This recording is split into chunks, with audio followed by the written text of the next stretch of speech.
গলাকাটা মসজিদ।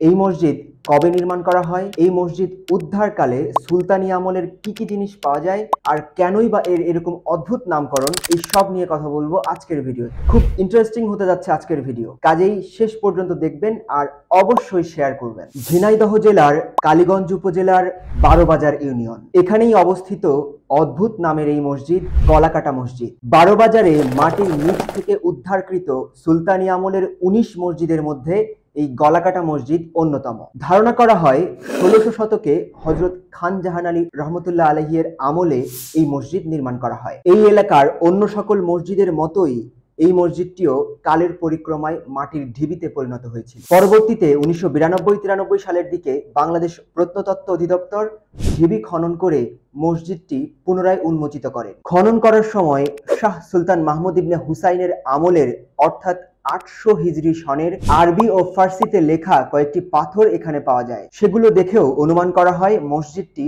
সুলতানি শাসন আমলে তৈরি। শুধু এই নয়, একটি হাতে লেখা কুরআন শরীফ এবং একটি সুলতানি আমলের তরবারিও পাওয়া যায় খননকালে। সেগুলো বর্তমানে মসজিদটির ভেতরেই সংরক্ষিত আছে।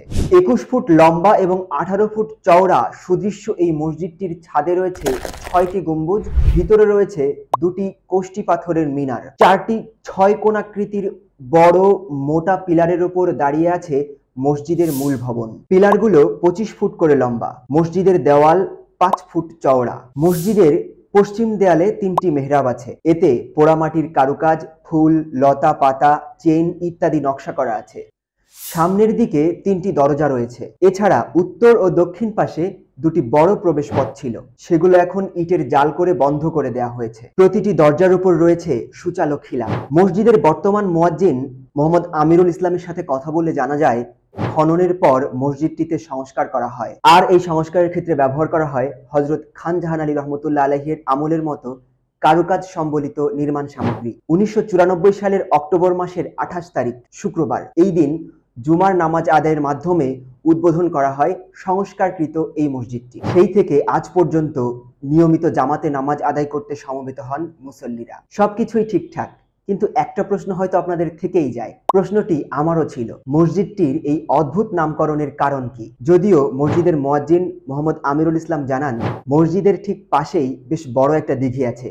দিঘিটার নাম গলাকাটা দিঘি, আর সেই থেকেই মসজিদটির নামকরণ করা হয় গলাকাটা মসজিদ। এইবারে তো আরো বড় প্রশ্ন, দিঘিটির নাম গলাকাটা দিঘি কেন হলো? জনশ্রুতি আছে এই দিঘিটি হযরত খান জাহান আলী রহমতুল্লাহ আলাইহির সমসাময়িক। চারিদিকের পাড় সহ 12 বিঘা জমির ওপর বিশালাকায় এই দিঘি। আগের দিনে বড় মসজিদ নির্মাণ করলে তার সামনে অজু গোসলের জন্য এরকম বড় দিঘি বা পুকুর খনন করা হতো। তারই ধারাবাহিকতায় এই দিঘিটিও খনন করা হয়। কিন্তু এর নাম কেন গলাকাটা দিঘি হলো, সেই বিষয়ে ইতিহাস থেকে খুব বেশি একটা জানা যায় না। তবে জনশ্রুতি আছে তৎকালীন সময়ে বারোবাজারে একজন অত্যাচারী রাজা ছিলেন। তিনি প্রজাদের বলি দিয়ে এই দিঘির মধ্যে ফেলে দিতেন। এ কারণেই এর নাম হয় গলাকাটা দিঘি। আবার অনেকেই দাবি করেন এই দিঘির শান্ত জলের উপর দিয়ে রাতের বেলা গলাকাটা ঘোড়া চলতো কিংবা ভেসে বেড়াতো। সে কারণেই মানুষ এর নাম দিয়ে দেয় গলাকাটা দিঘি। ঘটনা যাই হোক, আপনি যদি প্রাচীন ঐতিহ্য আর স্থাপত্য শৈলী প্রেমী হয়ে থাকেন, তাহলে এই মসজিদটি আপনাকে দিবে একটা অন্যরকম অনুভূতি। সুলতানি শাসনামল, হযরত খান জাহান আলী রহমতুল্লাহ আলাইহি এবং সেই রাজা যে কিনা তার প্রজাদের গলা কেটে বলি দিত, এই সব কিছু আপনাকে নিয়ে যাবে শত শত বছর পেছনে। আগের ভিডিওতে আপনাদেরকে দেখিয়েছিলাম হযরত খান জাহান আলী রহমতুল্লাহ আলাইহির স্মৃতি বিজড়িত গোড়ার মসজিদের ইতিহাস। সেই ভিডিও না দেখে থাকলে এখনই দেখে নিতে পারেন। ডেসক্রিপশনে এবং কমেন্টে লিংক দেওয়া থাকবে। পরবর্তী পর্বে আপনাদেরকে দেখাবো জোর বাংলা মসজিদ। ইউটিউবে সাবস্ক্রাইব এবং ফেসবুকে ফলো করে অপেক্ষা করতে থাকুন পরবর্তী পর্বে।